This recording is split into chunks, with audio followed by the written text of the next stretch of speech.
As you think about yourself as a people leader, as someone who's stepping into their full potential as a leader, and doing some self-discovery, because that's not just something you do instantly, it's a process. But as you're doing that work to think of yourself as a leader, you might come across a question that a lot of new and emerging leaders ask themselves. And that question is, will I make a difference? Will I make a difference? Well, the truth is, yes. In fact, you already do make a difference.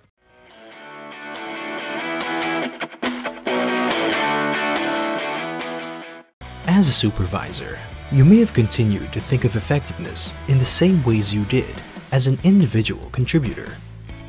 After all, they worked for you before. But leadership is different.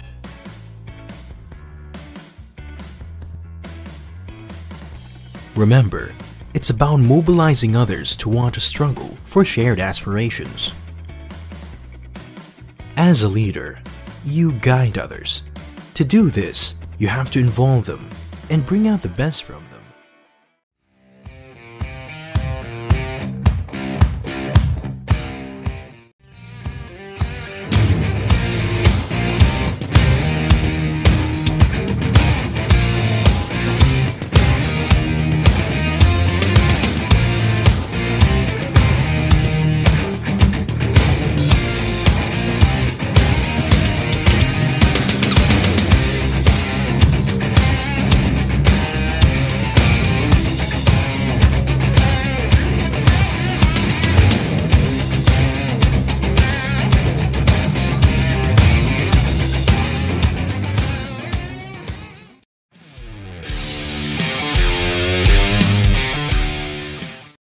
As a leader, what you say matters.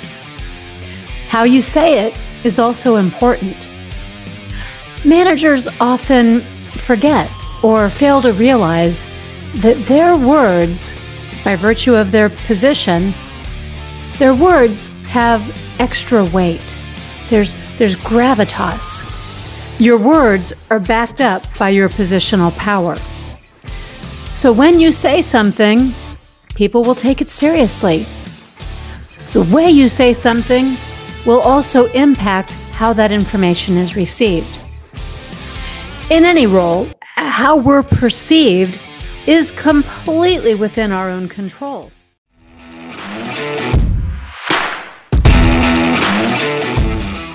The feedback you give should be valuable in developing people, expanding team capacity, and building organizational strength. As a leader, you want to make a difference. Feedback is a way people keep on track, so the difference you want to make becomes attainable. The purpose of feedback is not to demonstrate your positional power or authority.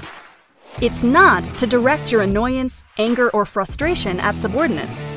It's not to blame or shame people. If you find yourself in a frame of mind like this, check yourself before you wreck yourself. Giving feedback that's emotional or ego-driven will damage your credibility.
time for a little true confession.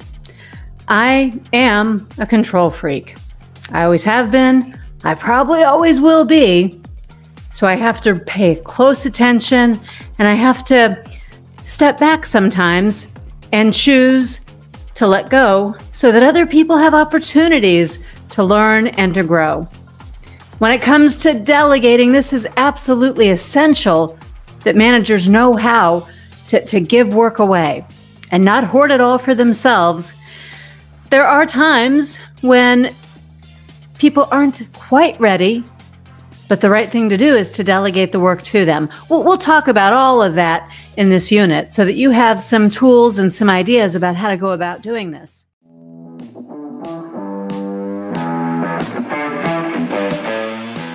Coaching is a one-to-one interaction, but time with an employee could be spent on training, mentoring, managing, or coaching.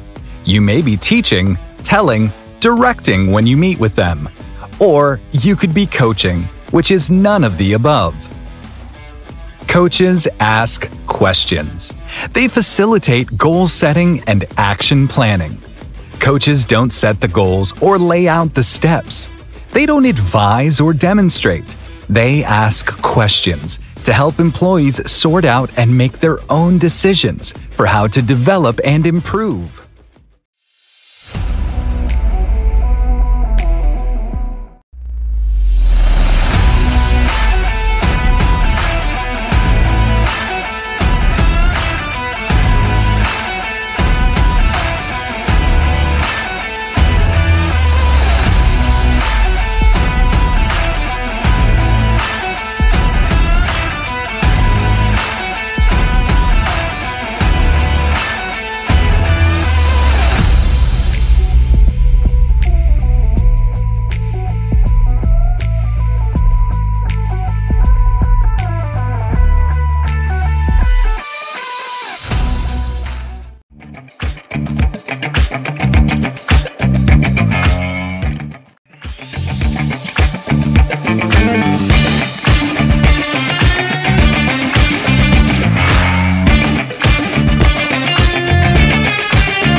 Think about the leaders in your life, the ones who have inspired you.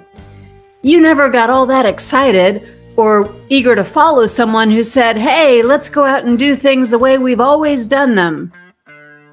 There's just nothing there that's inspiring. It doesn't speak to possibilities for the future. So leaders not only help people adopt to change, help people make change, leaders also think of changes and encourage changes because they're so focused all the time on improvement and on getting to that place, that difference that they want to make.